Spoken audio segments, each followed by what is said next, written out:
Hello. तेरी बुढी new खोजेर आज पनि माइत गई। तेरी बुढी के भयो ए त्यसलाई कसरी ल्याउनु पर्छ त्यो मलाई राम्रोसँग थाहा छ।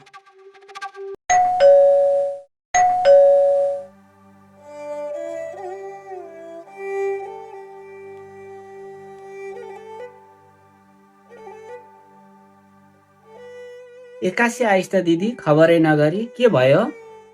अब मलाई यो घर आउन पनि केही हुनुपर्छ र?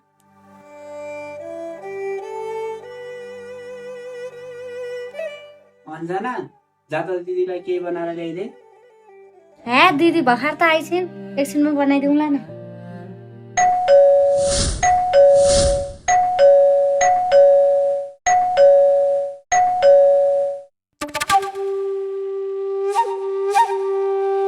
भिनाजु बस्नुस् न, म चिया लिएर आउँछु।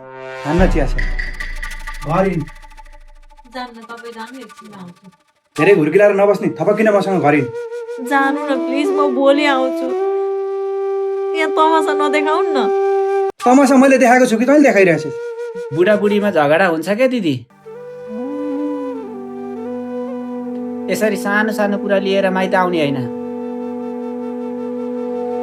जा घर। जानु क्या दिदी, यसरी बे गरेर गएको चेली माइत आएर बसेको सुहाउँदैन। भोलि हामीलाई समाजले के भन्छ?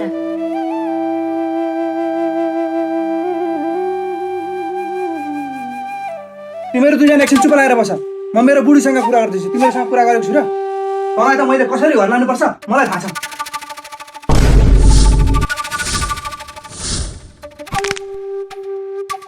यो तेरो बुढी हुनुभन्दा पहिला मेरो दिदी हो, बुझिस्? मेरो घरबाट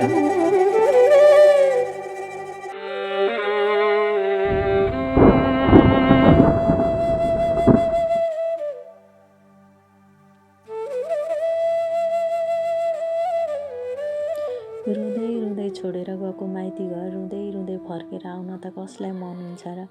हरेक चेलीबेटीको बाध्यता हुन्छ, उनीहरू रुँदै रुँदै माइत फर्केर आउनुपर्छ।